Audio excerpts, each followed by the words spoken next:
The security barrier at the CIA's most isolated facility wasn't designed to keep intruders out. It was designed to keep secrets in. And the two armed guards, now aiming their weapons at the young woman in the leather jacket, were following protocol perfectly. She didn't match any access profile. She wasn't on the day's manifest. Her biometrics shouldn't have existed in the system. But when she calmly entered a 12-digit code into the terminal, the entire facility went into a total lockdown. Every door sealed, every system froze, and deep inside the building, the director's secure phone began to ring. This is Langley's most secure annex, a black site so classified most intelligence officers will never know its true purpose. The woman who just shut it down isn't an employee, she isn't even an agent. According to the armed response team now surrounding her, she doesn't exist at all. But her biometrics just overrode a system designed to stop foreign commandos. And that 12-digit code she entered is known by a number of people you can count on one hand. So who is she, and what does she want inside a vault that officially isn't even there? The facility, designated Annex 7, wasn't just another secure server farm. It was the physical cradle for Project Sentinel, a prototype artificial intelligence designed for one task: to identify deep cover operatives before they could be activated by hostile powers. The system didn't just analyze data. It analyzed behavior, financial trails, and psychological profiles across millions of points of intercepted communication. And for the last 18 months, in total secrecy, it had been running. The Deputy Director of Operations, Marcus Thorne, had staked his career on it. The security chief of the Annex, David Kellerman, had built a fortress to protect it. Their standing orders from the Director of Central Intelligence were absolute. No one gets in without SCI Phoenix clearance, and no one gets that clearance without the Director's personal biometric authorization. That was the first rule. The second rule was that if the system ever detected an attempt at unauthorized physical access, it would initiate Protocol Arachne. The entire annex would seal itself, every data line would be physically cut, and the internal security team would shift to a simple mandate: detain and contain. No questions, no negotiations. Which is why, when the woman's biometric scan registered at the outer mantrap, the system didn't just deny her. It triggered a silent alarm that bypassed Kellerman's desk and went straight to the Deputy Director's secure terminal at Langley. Thorne saw the alert, an unrecognized fingerprint and iris pattern attempting Phoenix-level access, and immediately authorized the lockdown. He assumed it was a cyber-physical attack, a sophisticated probe by a rival intelligence service. He was wrong. Down in the annex lobby, the situation was escalating by the second. 6 security personnel now had their weapons trained on the woman. She hadn't moved from the terminal. Her hands were visible, resting calmly at her sides. "Ma'am, on your knees now," Kellerman barked, his finger on the trigger guard. She turned her head slowly, her eyes not on the guns, but on the security chief's face. "Chief Kellerman, your protocol is correct, but your database is incomplete." Her voice was calm, devoid of panic. It was the voice of someone stating a fact. Kellerman's earpiece crackled. "David, we've got a problem." It was his tech lead in the Security Operations Center. "The lockdown was initiated by her code entry, not by our system override. The sequence she input, it's a master governance key." "A what?" "A key that doesn't just open doors. It changes permissions at the root level. It's rewriting access logs right now. And sir, it's tagged with a validation certificate from the Office of the Director of National Intelligence." Kellerman felt a cold knot form in his stomach. The ODNI was above the CIA in the intelligence hierarchy. This wasn't a rival service. This was oversight, but oversight didn't come dressed in a leather jacket to a black site. They sent memos, they scheduled inspections. Before he could process it, the woman spoke again. "The director's phone is ringing. He will answer it. He will authenticate me, and then you will lower your weapons." As if on cue, Kellerman's own secure phone, linked only to the director's line, began to vibrate in his pocket. He ignored it. "You don't give orders here. Who are you?" She didn't answer. Instead, she reached slowly into her inner jacket pocket. 6 weapons tracked the movement. She pulled out a single, ordinary-looking white keycard. There was no agency logo, no name, just a long magnetic stripe and a small embedded chip. She held it up. This is a nullifier card. Its cryptographic signature is registered in a database so compartmentalized that your system here only knows to respond to it, not to question it. It was issued to me 72 hours ago by authority of Presidential, Finding 147-Epsilon. Kellerman had heard of Finding 147. It was the legal umbrella for all counterintelligence operations against what the government called existential infiltration threats.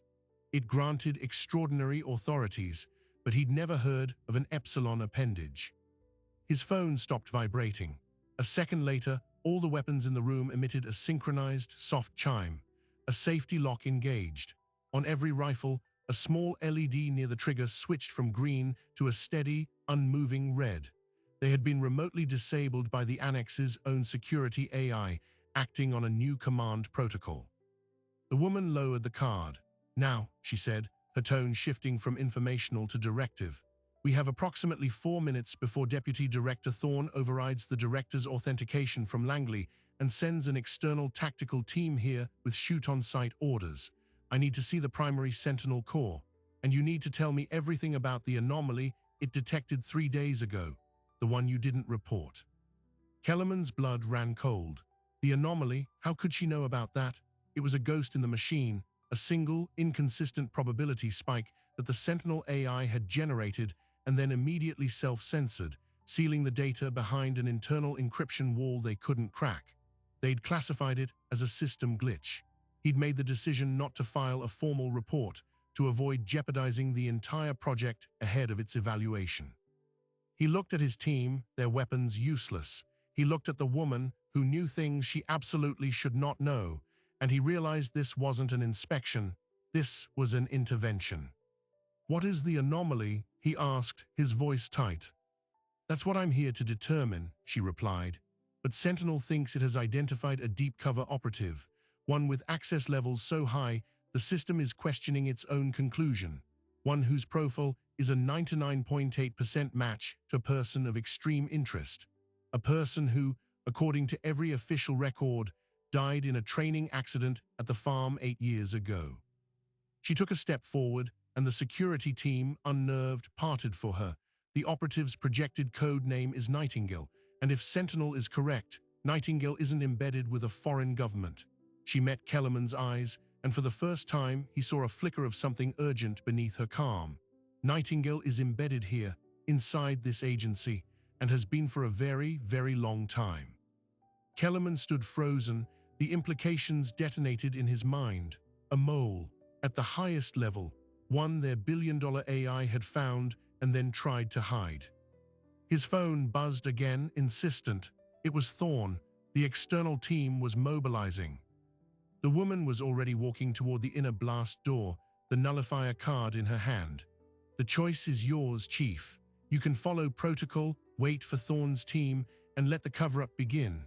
Or you can override your deputy director, take me to the core, and find out what your machine is so afraid of." She placed the card against the reader. The blast door's hydraulics hissed, and the 3-foot-thick slab of steel began to retract into the wall, revealing the cold, blue-lit corridor that led to the heart of Project Sentinel. Kellerman made his decision. He keyed his radio. "Soch, this is Kellerman. Abort all external alerts. Stand down the response team. Acknowledge." A stunned pause. "Sir, Deputy Director Thorne has just assumed command authority. He's countermanding that order." "Not in my annex, he hasn't," Kellerman said, his voice firming with resolve. He entered a manual code into his wrist console, the director's personal fallback code given to him for emergencies. It temporarily suspended all external command channels.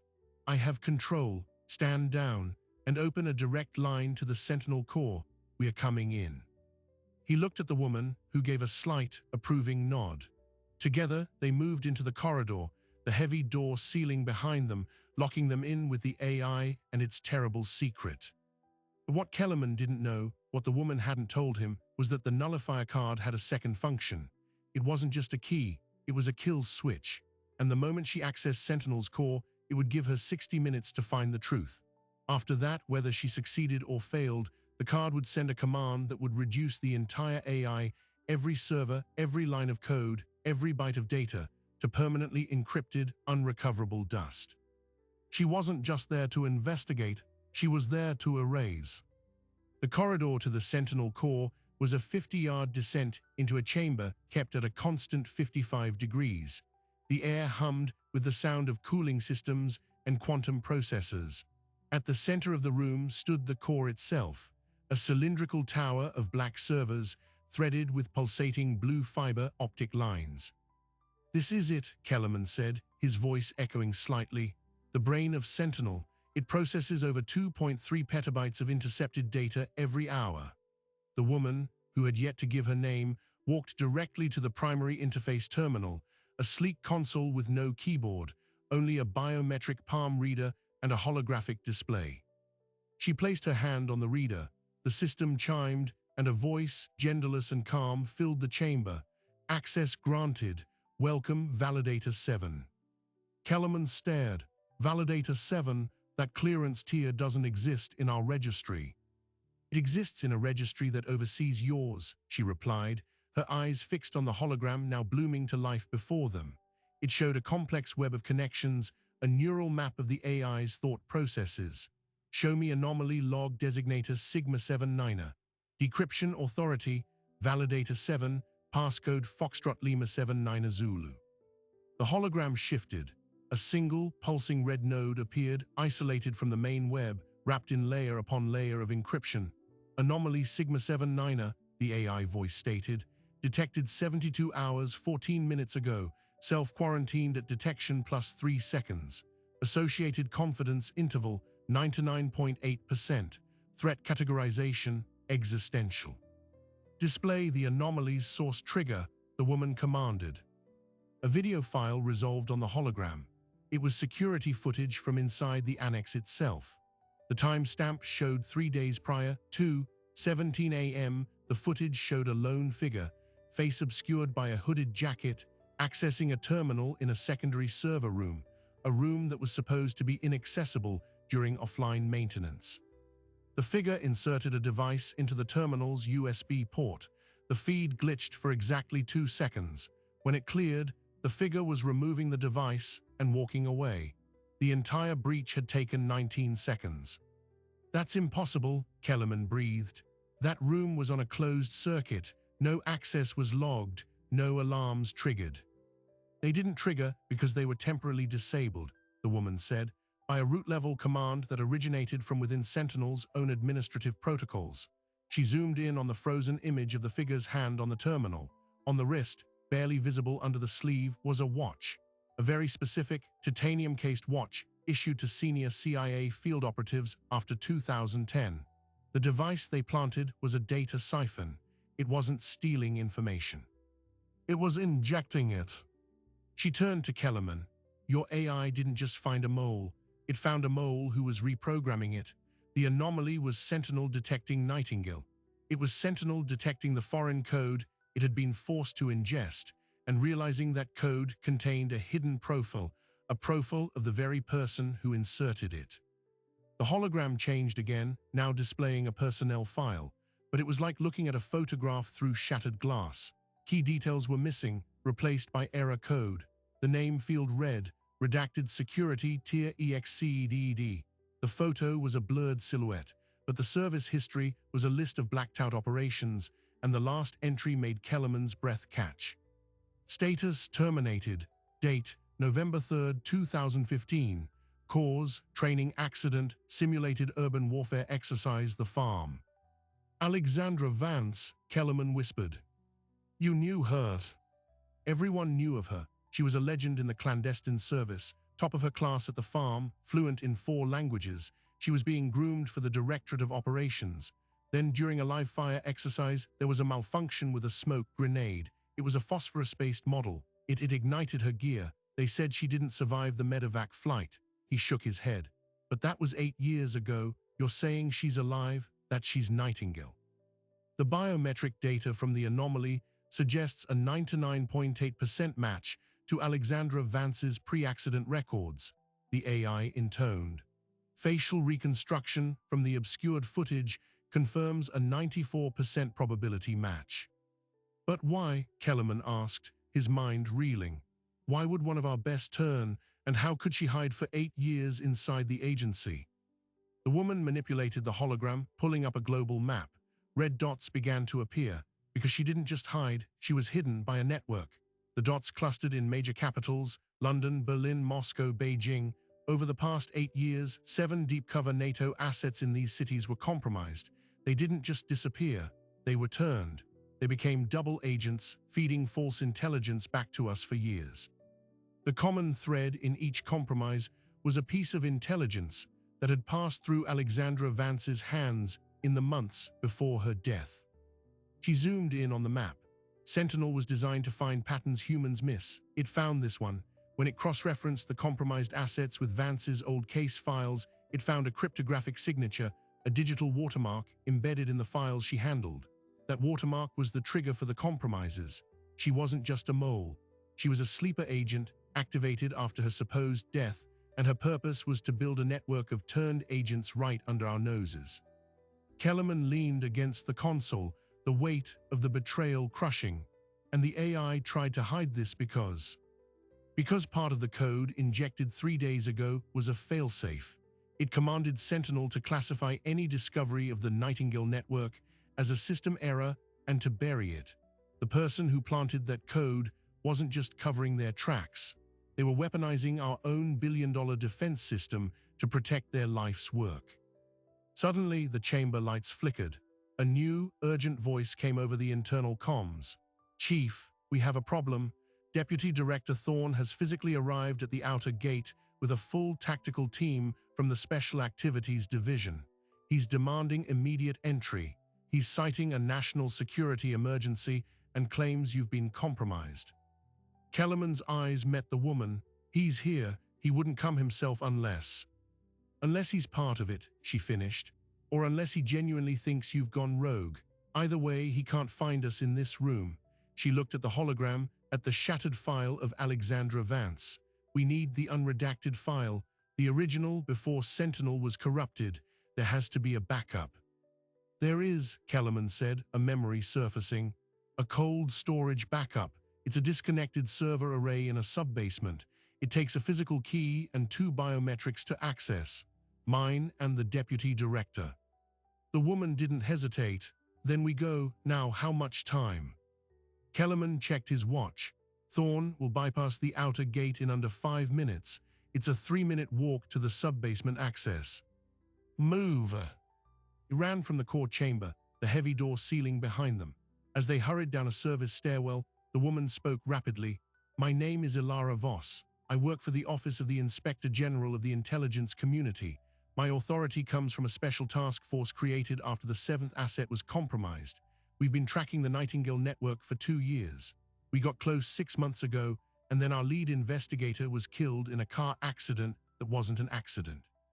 The only thing that connected the compromises was this facility. Sentinel was our last hope." "Why the kill switch?" Kellerman asked, taking the stairs 2 at a time.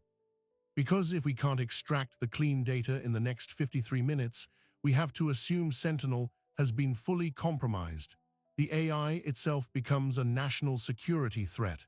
It must be purged." They reached the sub-basement level, a stark, concrete hallway with a single vault door at the end. Kellerman placed his hand on a scanner, then entered a code. The door hissed open, revealing a small, dark room with a single server rack. In the center was a terminal with 2 palm readers. "We need Thorne's biometric," Voss stated, the reality dawning. "We have his biometric on file in the security system," Kellerman said, moving to the terminal. "I can attempt a remote authorization override using my crisis codes." His fingers flew across the keypad. "It'll trigger an alert on his end, but it might work." As he worked, Voss's secure phone buzzed. She looked at the message, and her face went pale. "We have a bigger problem." "What?" "My contact at the ODNI just sent a flash alert. 3 minutes ago, a clandestine signal was intercepted. It was a high-priority burst transmission, sent from within a 10-mile radius of this facility. The content was encrypted, but the routing signature matches a protocol used by Nightingale in previous communications. She looked up at Kellerman. Someone inside this building just sent a warning. They know we're here, and they know we're close. At that moment, the lights in the sub-basement went out, plunging them into utter blackness. A second later, emergency red strobes began to pulse. A synthesized voice echoed through the hallway. Containment Protocol Delta is now in effect. All internal security doors are sealing. Please remain where you are. An authorized containment team is en route. The heavy vault door behind them began to grind shut. Kellerman threw himself against it, but the mechanism was too powerful. With a final metallic clang, they were locked in the cold storage room. The only light came from the flashing red strobe and the faint glow of the server rack. "He's locked us in," Kellerman said, panic edging his voice. He rushed to the terminal. The screen was dead. "He's cut power to the backup. We can't access the files." Ilara Voss remained eerily calm. She reached into her jacket again and pulled out the nullifier card. She walked to the server rack and slid the card into a nearly invisible slot at its base. The rack emitted a low hum, and a small secondary screen lit up with green text. "The card has a limited independent power source," she explained, "enough to query the backup directly, bypassing the main terminal, but it's a one-time access. Once I initiate, we have 15 minutes to extract the data before the card's encryption overwrite begins." She looked at Kellerman. "We need to choose what we pull. We can't get everything." "Get the unredacted Vance file," Kellerman said immediately, "and the log of the data injection from 3 days ago, the forensic proof." Voss nodded, her fingers moving over the card's tiny interface, the server word to life. On the small screen, directory trees began to scroll. She navigated to a file marked VANCE, a master. She selected it, then navigated to another directory, System Intrusion Log Sigma 79. "Transferring to secure portable cache," she murmured. A progress bar appeared on the screen.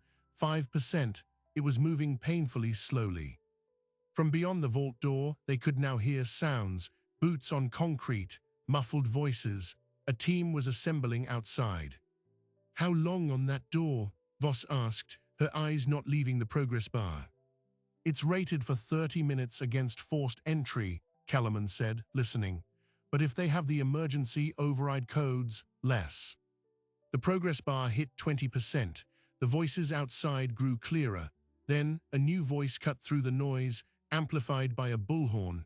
It was Marcus Thorne. "David Kellerman, Ilara Voss. This is Deputy Director Thorne. You are in violation of multiple security protocols.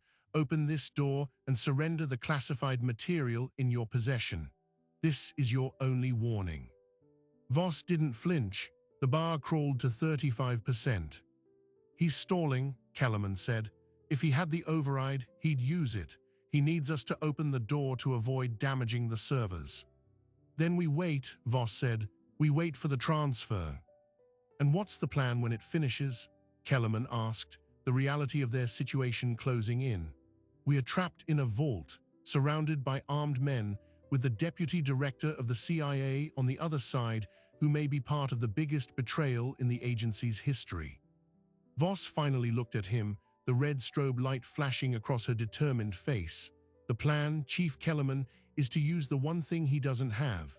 She tapped the nullifier card, still seated in the server. "The truth, and the authority to burn this entire operation to the ground to get it out." Outside, the sound of drilling began. Thorne wasn't waiting after all. The progress bar read 50%. They had half the data, and maybe 10 minutes before the door gave way. The data transfer hit 100% just as the drilling outside the vault door reached a fever pitch. Ilara Voss ejected the nullifier card, the encrypted data now stored in its secure cache. But as she did, the server's secondary screen flickered and displayed one last file, a file that hadn't been selected for transfer. It was a metadata log, time-stamped from the moment of the data injection 3 days prior. It showed not just the act of intrusion, but a second, hidden transaction. After the foreign code was planted, a handshake protocol had been initiated, a two-way data exchange. "What is that?" Kellerman asked, leaning in. Voss's fingers flew over the card's interface, commanding the server to display the log's contents. The text that scrolled up the screen made her blood run cold. "It's a confirmation receipt," she said, her voice hollow. "The person who injected the code didn't just send data into Sentinel. They received data back. A query was made from inside this room 3 days ago, and Sentinel answered it." "What query?" Voss read the line aloud. "Query, validate operational status of asset designation, Validator 7. She looked up, her face pale in the strobe light. "Someone used this breach to ask the AI if I was still active, and Sentinel told them." The implication was catastrophic. Her cover, her entire validator identity, was blown. The mole knew the investigation was closing in and knew exactly who was coming for them. A loud clang echoed through the vault as the drilling stopped. They heard the distinct sound of hydraulic cutters engaging. Thorne's team was switching to breaching charges. "We have maybe 90 seconds, Kellerman said, his mind racing. He moved to a panel on the wall, hidden behind the server rack. "There's an emergency maintenance conduit. It leads to the climate control ducts for this level. It's tight, but it's a way out." He pried the panel open, revealing a dark, narrow shaft. "Where does it go?" "To a utility closet near the main power junction. From there, we can get to a service elevator that bypasses the main floors." Voss didn't hesitate. She shoved the nullifier card into an inner pocket, secured it, and climbed into the shaft. Kellerman followed, pulling the panel closed behind them just as a deafening boom shook the vault door. They crawled through pitch darkness, the sound of the breached vault door slamming open and boots rushing in fadding behind them. After 30 feet of claustrophobic movement, they dropped into a small utility closet. Kellerman cracked the door. The hallway outside was empty, but the distant sound of shouted orders and running footsteps echoed.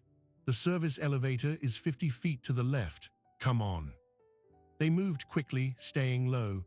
The service elevator was a freight lift used for moving equipment. Kellerman used his override key to call it. The doors slid open with a groan. They got in, and he pressed the button for the surface level, the motor pool garage. As the elevator ascended, Voss pulled out her secure phone. The screen was a cascade of alert notifications. "They've initiated a full facility lockdown and purge," she said, reading rapidly. "Thorne has declared a Class 5 security event. He's ordering the destruction of the Sentinel core and all associated data. He's citing the risk of a hostile AI breach." "He's covering his tracks," Kellerman said. "If the core is destroyed, the evidence of the data injection and the anomaly disappears." "It's worse than that," Voss replied, her eyes scanning a new message. "My ODNI contact just sent a priority update. The burst transmission sent from this facility earlier, they managed a partial decrypt. It contained 2 code phrases. One was validator compromised. The other was initiate Phoenix protocol." Kellerman froze. Phoenix protocol? That's a contingency for the activation of a dormant emergency asset network in the event the primary command structure is neutralized. It's a last resort measure. Why would Nightingale activate that? The elevator doors opened into the quiet, dimly lit motor pool. Rows of unmarked vehicles sat idle. Their path to the exit was clear. But Voss stood still, her analytical mind connecting dreadful dots. They're not just covering tracks, they're moving to the endgame. Phoenix protocol isn't for hiding, it's for executing a pre-planned operation. She turned to Kellerman, a new horror dawning. What if turning those 7 NATO assets wasn't the goal? What if it was just phase 1? What if the goal was to build a network inside our allies' intelligence services, wait for a moment of maximum chaos and confusion, and then use that network to deliver a single, catastrophic piece of disinformation? Disinformation about what? Before she could answer, the overhead lights in the garage flickered and died, plunging them into darkness. Emergency floor lighting activated, casting an eerie green glow. From the elevator shaft they had just exited, they heard the whine of motors.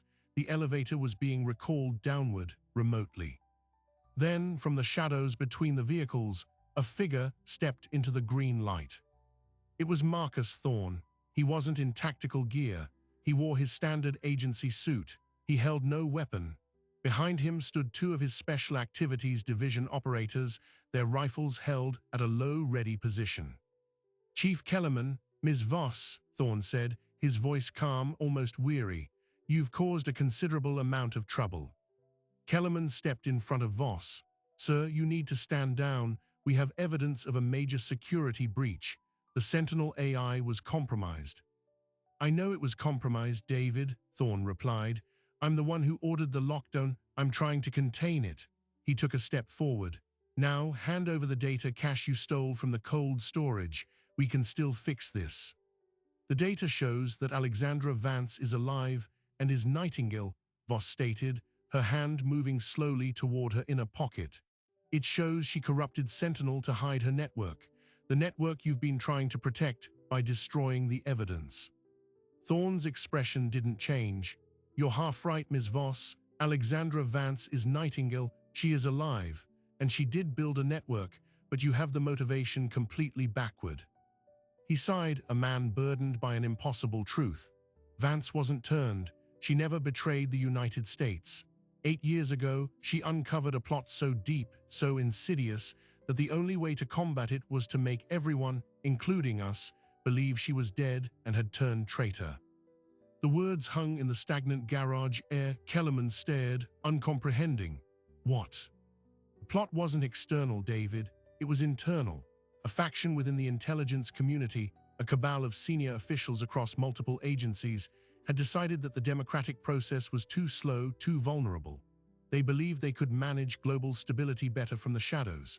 Their plan, codenamed the Garden, involved the systematic manipulation of intelligence to guide foreign policy, orchestrate regime changes, and cement permanent, unaccountable power." Thorne's eyes were grim. Vance discovered it. She brought her findings to her mentor, a man she trusted absolutely. That man was part of the cabal. He tried to recruit her. When she refused, he arranged the training accident to kill her. She survived, but she knew she couldn't surface. The cancer was inside the house. So with the help of a very few, very trusted people, she went deeper. She let them believe she had been turned. She spent 8 years building the Nightingale Network, not as a tool for a foreign power, but as a honeypot. Every asset she turned, every piece of false intelligence she fed to the cabal through that network was designed to lead them into a trap, to expose them. Voss's mind was reeling, and Sentinel, the data injection, was a warning, Thorne said. 3 days ago, Vance discovered that the cabal had finally gained access to a tool they'd been seeking for years, a predictive AI that could validate their intelligence manipulations. Sentinel. She infiltrated this annex to plant a warning beacon in the system, the anomaly you found. A signal to those of us who knew the truth that the endgame was near. She also uploaded the true, unredacted profiles of every cabal member into Sentinel's secure memory, knowing the AI would lock it away. She knew the only person who could access it would be a validator from the ODNI's Oversight Task Force. You, Ms. Voss. She was counting on you to find it. He looked at the two stunned faces before him. The cabal found out about the beacon. They identified me as one of the few trusted people helping Vance. They forced my hand. They knew about the validator investigation closing in. So they gave me a choice: lead the team to contain the breach and destroy Sentinel, killing the evidence, or they would execute Phoenix Protocol early. They would use the Nightingale Network, which they believe is theirs, to deliver forged intelligence proving an imminent, catastrophic attack on the United States. Intelligence that would justify a sweeping, permanent seizure of emergency powers. They would burn the Republic to save it and install themselves as the permanent government. Thorne's composure finally cracked, his voice thick with strain. "I chose to destroy the machine to buy time. I came here to stop you from getting the data because I believed if you exposed the cabal now, without knowing the full scope, they would panic and pull the trigger on Phoenix Protocol. But you're too good. You got the data anyway." He gestured to the operators behind him. They did not raise their weapons. "So now we have a new choice. You can take that data, run, and try to expose this. In which case, the cabal will activate their protocol within the hour, and we will have a constitutional crisis on our hands. or you can give me the data. I will use it, along with Vance's network, which she still controls, to surgically dismantle the Cabal from within in a coordinated takedown that neutralizes the Phoenix Protocol trigger. He extended his hand. The fate of the Republic isn't in a vault or an AI, it's in that card in your pocket. Choose. Ilara Voss looked from Thorne's outstretched hand to Kellerman's uncertain face, to the dark garage that felt like the edge of the world. Every instinct, every protocol screamed that Thorne was the enemy, but his story had the terrible ring of truth. It reframed every piece of data they had. "How do I know you're not the Cabal?" she asked, her voice low. "How do I know this isn't just you trying to get the last piece of evidence to destroy it?" "You don't," Thorne admitted, "but I can give you the one thing that proves my story." He reached into his own pocket and pulled out a phone. He typed a code, then held it up. On the screen was a live video feed. It showed a woman with short, dark hair, her face bearing scars but her eyes sharp and alert. She was in a sparse, secure-looking room. She looked directly into the camera. "Validator 7, the woman said, her voice firm and familiar. It was the same voice from the security footage from a lifetime ago. "This is Alexandra Vance. The deputy director is telling you the truth. The garden is real. The weeds are inside the walls, and we have to burn it down before they harvest. Give him the data. It's the only way to stop Phoenix." The feed cut. Thorne lowered the phone. "She's at a safe site. She's been running the counter-operation for 8 years. The card in your pocket doesn't just hold evidence. It holds the master list of every member of the Cabal, their operations, and the trigger codes for Phoenix Protocol. With it, we can cut the head off the snake." Voss's hand closed around the nullifier card in her pocket. It felt impossibly heavy. She had come to destroy a rogue AI and expose a mole. Instead, she was being asked to trust the man who had just hunted her through a secure facility to prevent a silent coup. She looked at Kellerman. He gave a slight, helpless shrug. The choice was hers. Slowly, she pulled the card from her pocket. She held it in her palm, the green status light glowing softly.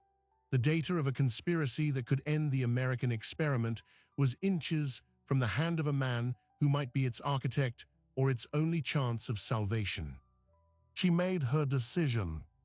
Ilara Voss placed the nullifier card into Marcus Thorne's outstretched hand, but she didn't let go, her eyes locked with his. "You have 41 minutes, she said, her voice cutting through the tension in the motor pool garage. "The kill switch timer is still active. If that card isn't in a secure data reader linked to a validator terminal by then, everything on it, the Cabal list, the protocol triggers, Vance's files, becomes random noise. Forever." Thorne's expression shifted from relief to urgent calculation. He nodded sharply. "Understood." He turned to one of his operators. "Get me to the secure comms suite in the admin wing. Now." He looked back at Voss and Kellerman. "You two are with me. If this goes wrong, I need witnesses who have seen the data." They moved as a unit, Thorne's operators flanking them not as guards, but as escorts. They bypassed the main chaos of the lockdown, using Thorne's authority to clear a path to a shielded communications room. Inside, Thorne inserted the nullifier card into a dedicated terminal linked to a secure satellite network. The screen came alive, displaying the decrypted contents. The first file was the master list. Names scrolled down. Kellerman recognized some: a retired deputy director of the NSA, a sitting member of the President's Intelligence Advisory Board, a senior official in the State Department's Bureau of Intelligence and Research. There were 27 names in total. The scope was staggering. "These are the Gardeners," Thorne murmured, his face grim. He opened the second file, the Phoenix Protocol triggers. It outlined a cascade of events. Forged intelligence, sourced through the compromised Nightingale Network assets, would be delivered simultaneously to the White House Situation Room, the Pentagon War Room, and key congressional leaders. The intelligence would claim with 95% certainty that a coalition of hostile states was hours away from launching coordinated cyber and kinetic attacks on U.S. power grids and financial networks. The recommended response in the protocol was the immediate invocation of the Defense Production Act, the Insurrection Act, and a declaration of a national state of emergency that would grant the Garden Committee sweeping, temporary executive powers. Temporary, Voss said, reading over his shoulder. There's nothing temporary about that kind of power grab. Thorne was already working. Using his terminal, he accessed a covert communications platform separate from the main agency systems. He typed a brief, coded message. Alerting Vance. The network needs to flip now. We use their own protocol against them. Within minutes, responses began to filter in. Across 7 European capitals, the double agents who made up the Nightingale network, who had been loyal to Vance all along, received new orders. Instead of preparing to send the forged intelligence, they began transmitting a very different set of files to their handlers within the Cabal, perfectly crafted, seemingly legitimate updates that everything was proceeding.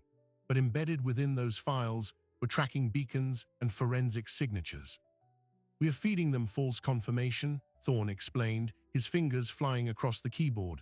Buying time, the real strike is here. He brought up a third file from the card, a detailed map of the Cabal's own secure communications infrastructure. Vance spent 8 years not just building a network, but mapping theirs. We cut their head off by severing their ability to talk to each other. He initiated a series of encrypted commands. In server farms in Maryland, Virginia, and undisclosed locations abroad, targeted malware, planted by Vance over years, activated. It didn't destroy data. It isolated it. It walled off the Cabal's primary channels, trapping their communications in digital silos. On a monitor to the side, a countdown ticked, 32 minutes until the nullifier card wiped itself.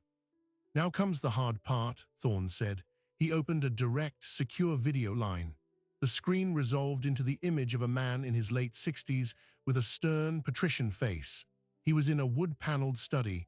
The name tag on the bottom read, Jonathan Price, former Deputy Director, National Security Agency. Marcus, Price said, his voice smooth. To what do I owe this unscheduled contact? It's over, Jonathan, Thorne said, his voice devoid of emotion. We have the Garden roster. We have the Phoenix triggers. The Nightingale network has been turned back against you. Your communications are being severed as we speak. Price's expression didn't change, but a cold light entered his eyes. I have no idea what you're talking about, Marcus. You sound unwell, perhaps the stress of your position. Cut the act, Voss interrupted, stepping into the camera's view. Ilara Voss, Office of the Inspector General, Intelligence Community. The data we've recovered from Project Sentinel is currently being duplicated and distributed to 7 secure locations outside your reach. You have one chance. Stand down and surrender yourself to federal custody.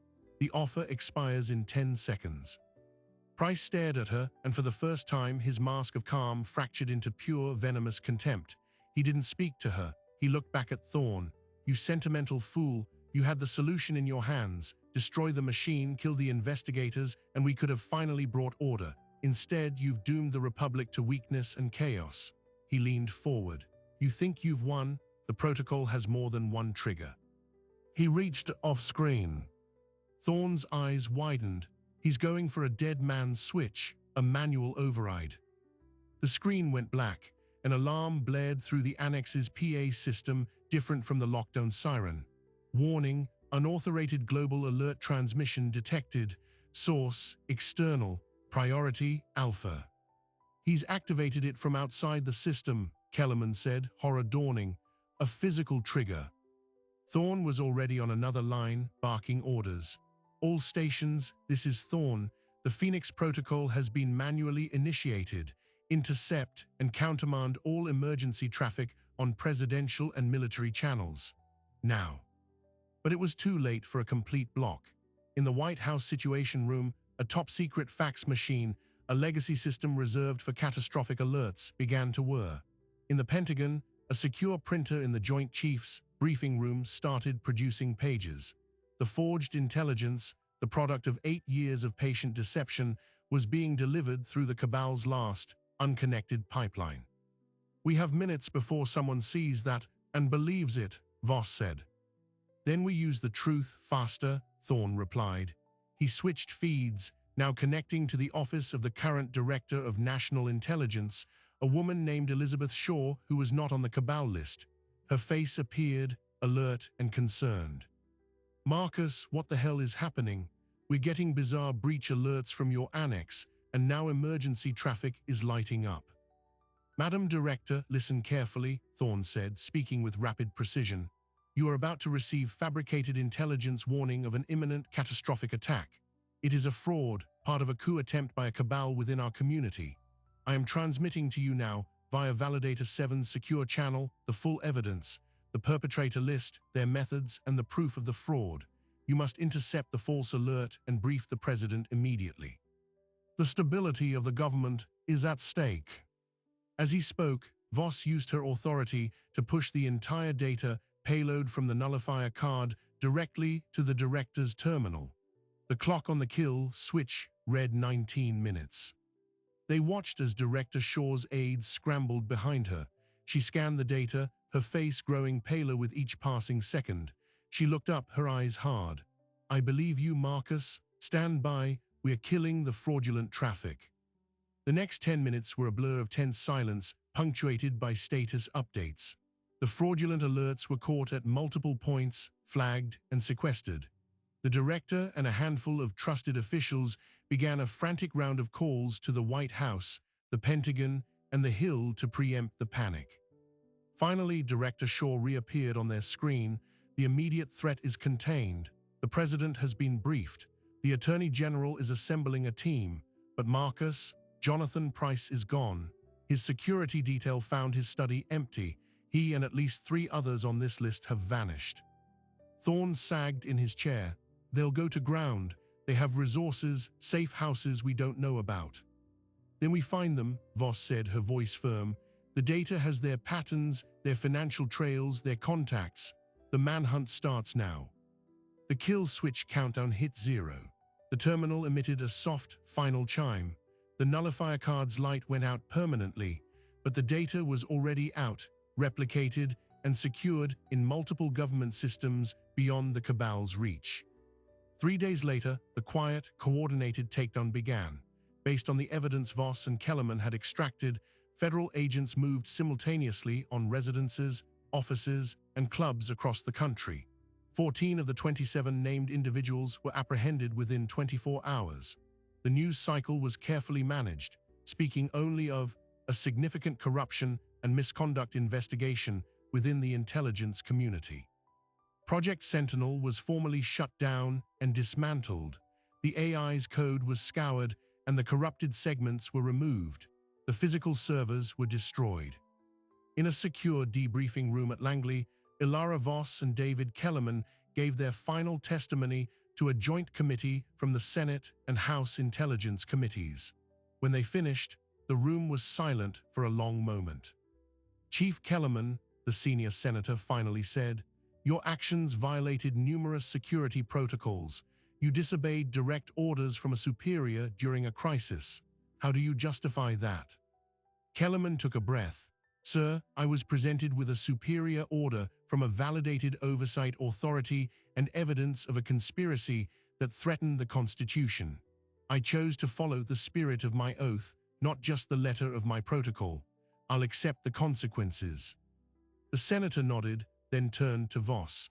"Ms. Voss, your investigation is arguably the most significant counterintelligence operation in 50 years, yet almost none of it can be made public.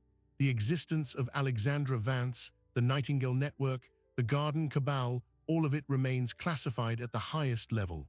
How does that sit with you?" Voss met his gaze. "The job was never about credit, Senator. It was about prevention. The Republic is still here. That's the only outcome that matters." They were both placed on administrative leave pending a formal review, but the word from insiders was clear. They would be quietly exonerated and reassigned. Thorne resigned his position as deputy director, citing personal reasons. In reality, he was moving to a new, ultra-compartmentalized unit dedicated to hunting the remaining Cabal members, with Alexandra Vance as his chief consultant from the shadows. A week after the debrief, Voss found herself standing outside a nondescript safe house in the Virginia countryside. She was admitted and led to a sunroom where a woman was looking out at the woods, a cup of tea in her hands. It was Alexandra Vance. Up close, the scars were more visible, but so was the fierce intelligence in her eyes. Validator 7, Vance said without turning. Or is it Ilara now? Ilara is fine, Voss replied, taking a seat. I read your file, impressive. You remind me of me, a long time ago. Vance finally looked at her. Thank you for making the right choice in the garage. You took an unbelievable risk. 8 years of your life, living as a ghost, letting everyone think you were a traitor. It was the only play, Vance said simply. The cancer was too deep for surgery. It required controlled poison. The Nightingale Network was the poison. The garden's own greed was the vector. She sipped her tea. Thorne tells me you're being offered a new position, head of a reconstituted oversight task force with broader powers and direct reporting to the DNI. I'm considering it, Voss said. You should take it, Vance stated. The garden may be torn up, but weeds always find a way back. The soil is still fertile. Someone needs to watch it. They sat in silence for a moment. Voss then asked the question that had been nagging at her. The final trigger, Price's manual override, it was sloppy, desperate, not the plan of a patient man. Why? A faint, bitter smile touched Vance's lips. Because it wasn't his endgame, it was his exit strategy. The Phoenix Protocol was always a weapon of last resort, but also a distraction. A brilliant, catastrophic distraction. She set her cup down. While everyone was rushing to stop a constitutional coup, Price and his inner circle were doing something else. They were erasing their financial trails, moving assets, and activating their own escape plan. The protocol was the fire alarm that let them slip out the back door. Voss felt a chill, so they're not just in hiding, they're regrouping. With significant resources and a burning desire for revenge, Vance confirmed. The game isn't over, Ilara, it's just entered a new phase, and you, whether you like it or not, are now a principal player. Voss left the safe house with the weight of that new reality settling on her shoulders. The immediate threat was neutralized, but the long shadow of the conspiracy remained. She drove back to the city, past the security barriers and the monuments, understanding now that the most dangerous battles are never the ones you see coming, but the ones fought in the dark, by people whose names you'll never know. She returned to her apartment, to the silence she had left behind days before. On her kitchen table was a sealed envelope with no postmark. Inside was a single, plain white card. On it was typed a 10-digit number and a short message, for when the soil needs watching. A friend. Ilara Voss picked up the card, her mind already turning to the work ahead. She had gone into a CIA annex to trigger a lockdown and expose a mole. She had ended up preventing a silent coup and uncovering a war within the American intelligence apparatus that had been raging for a decade.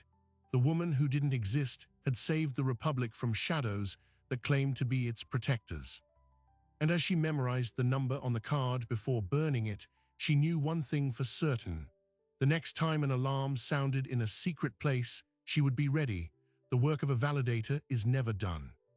The story of Annex 7, Project Sentinel, and the Garden Cabal remains locked behind a wall of classification higher than most of us will ever know. Publicly, it was logged as a routine security drill and a subsequent misconduct inquiry. No medals were awarded, no press conferences were held. But the implications ripple far beyond a single sealed facility.